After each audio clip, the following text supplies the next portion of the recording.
Hey, it's Ron from the Option Income Advisor, and this trade analysis today focuses on advanced micro devices, so AMD, as you probably know it.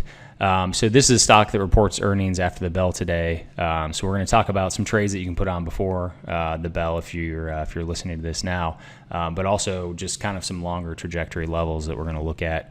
I think the stock has great momentum, and this is a stock that you want to keep your eye on valuation, obviously, but it's got really strong not only price momentum but obviously earnings momentum with the business.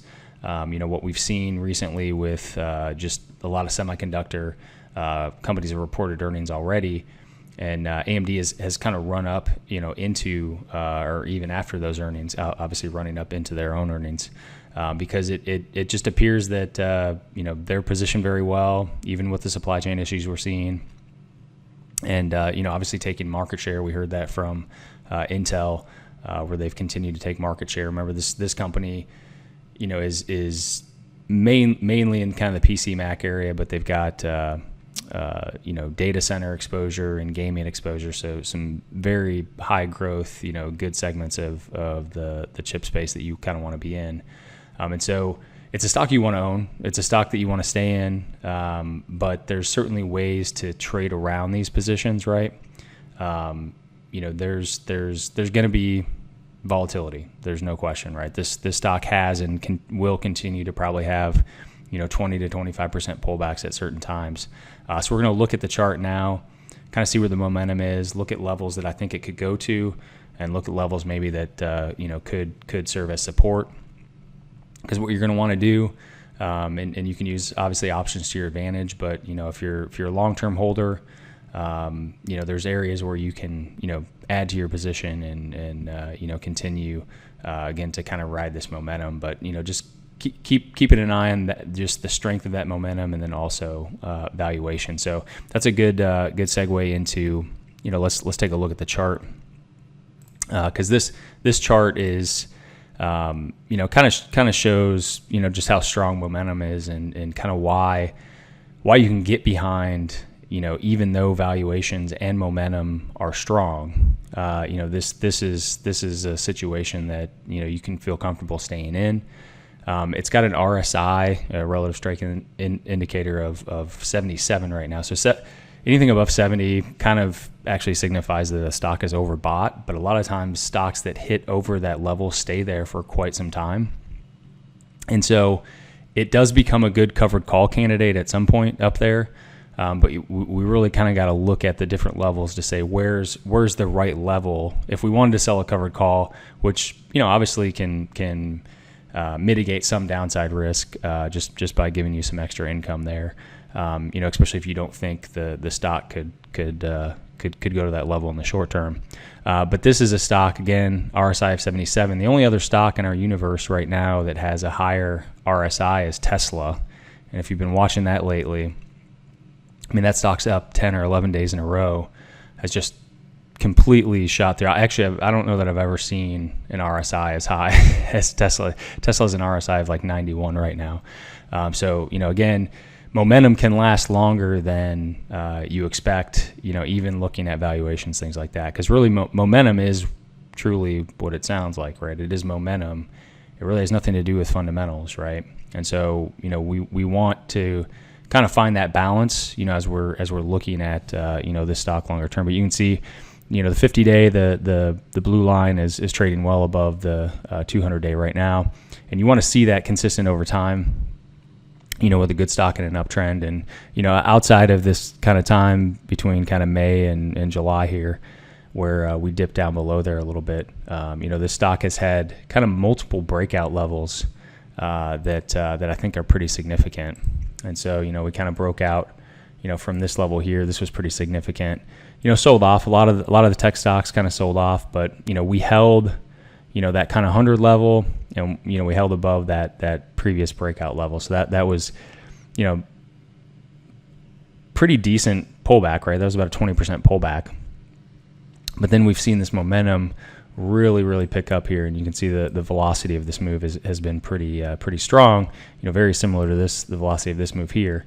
So we've got now a breakout just over the last couple of days through this previous peak level which I think is pretty positive going into earnings. And so, we're right around, call it 124 ish on the stock.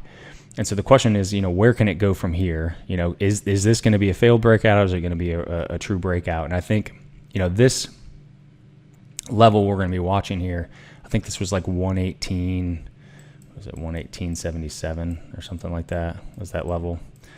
So that's kind of the level, the breakout level that we're kind of watching. So obviously I would watch if this thing dips below 120 after earnings, kind of in that level. But I would expect, just given the momentum that we're seeing, it would take something significant on their earnings call to kind of, I think, probably throw this thing off. And then, kind of looking at, if it does break down below this level, where would some kind of near-term support levels be? Clearly 100 on the downside, but I don't know that it gets there right now, because again, this trajectory has been so strong, just with this breakout.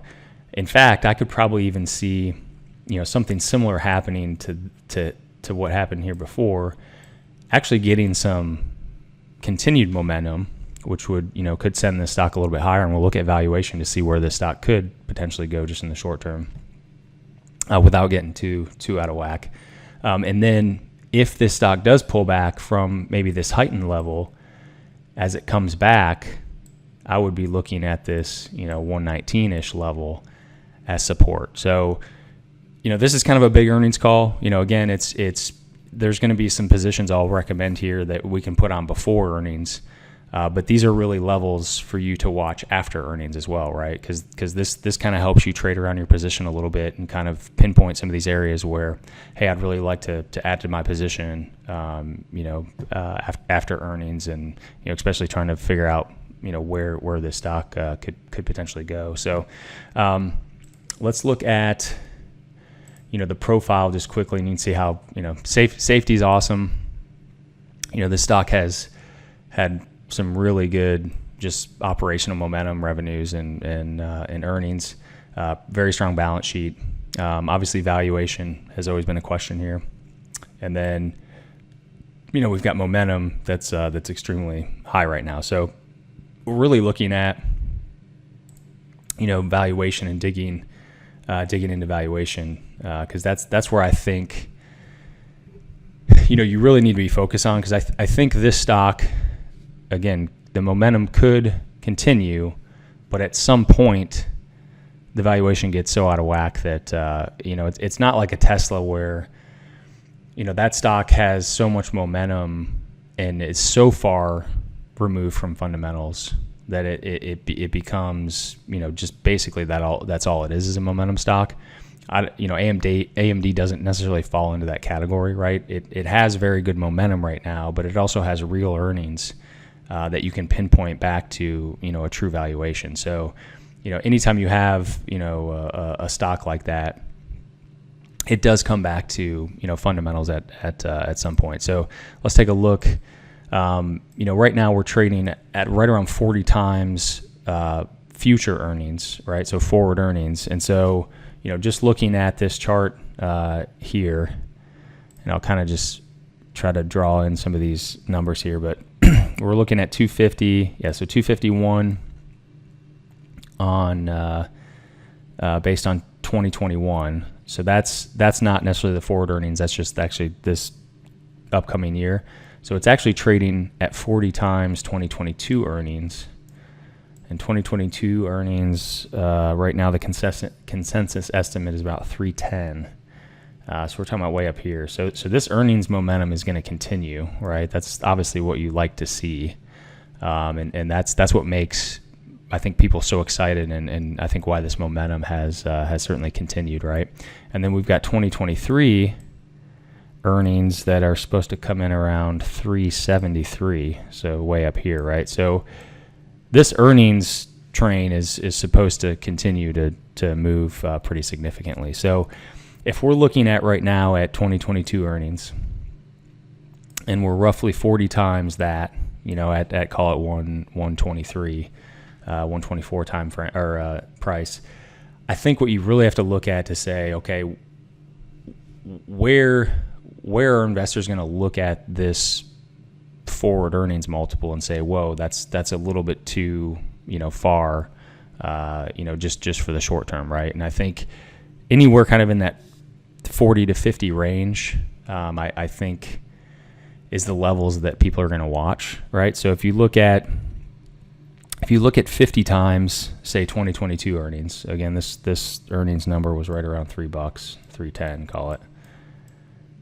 Easy math, 50 times, you're looking at about a 150 stock price, right?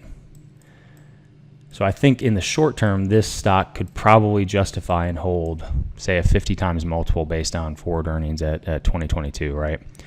Now, as we continue to move through this year and get into next year, so get into 2022, and we see the earnings momentum continue, and we see, the 2023 earnings out, in the future, again, based on this of 273, I think is the current estimate right now.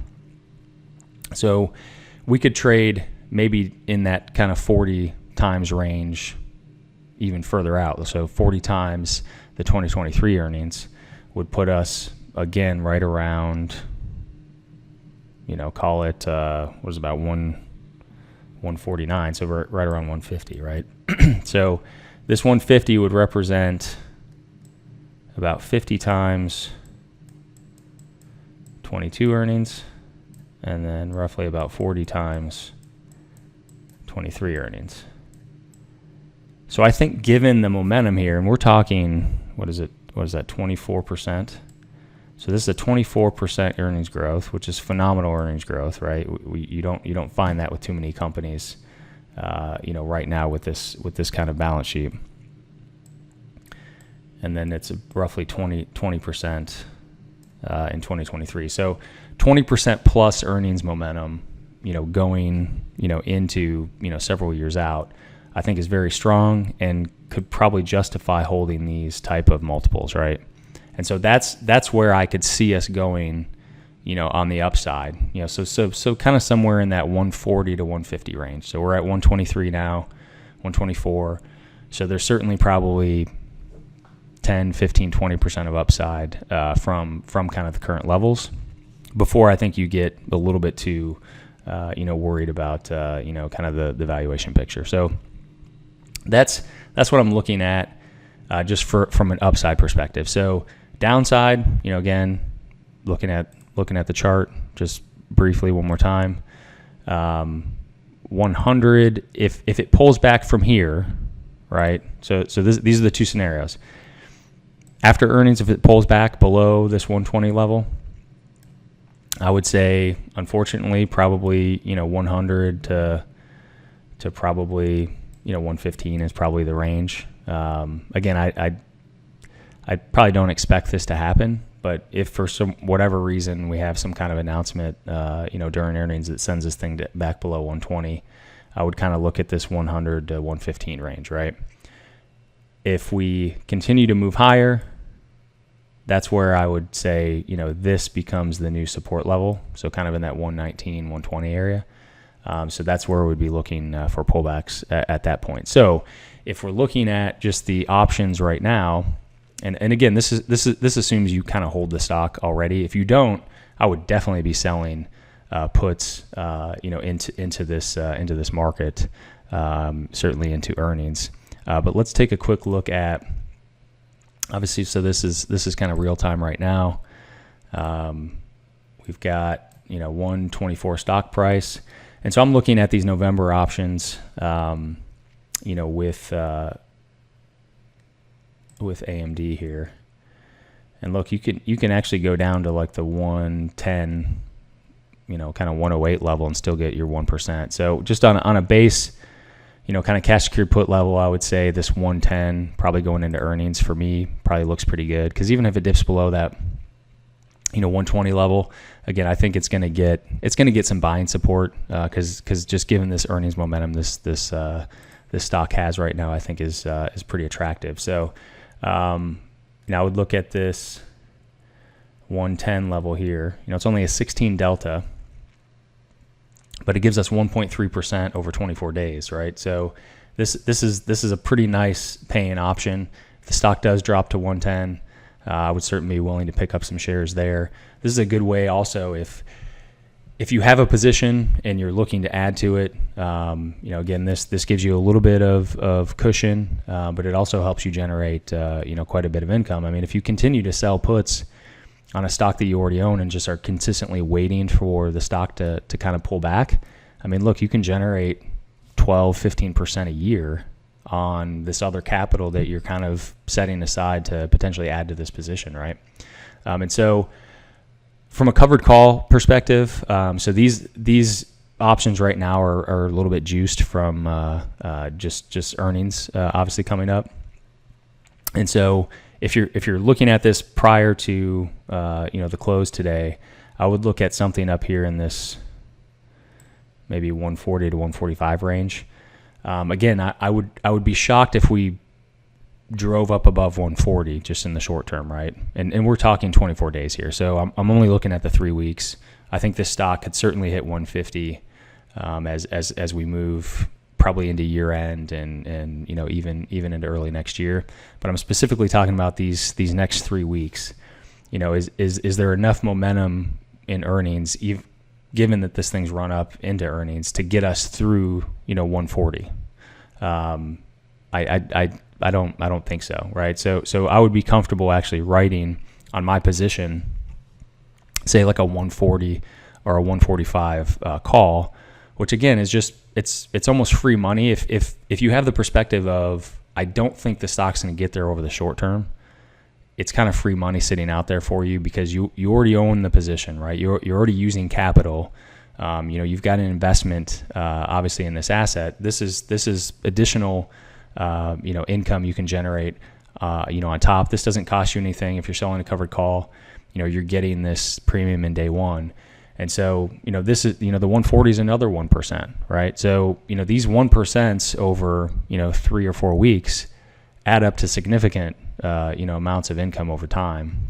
And so I really like playing, earnings with, some of these option strategies. But it's really about just pinpointing those levels, right? Don't just blindly go out and just sell random options, right? Figure out what levels you feel comfortable with, what levels you think, these stocks are going to go to.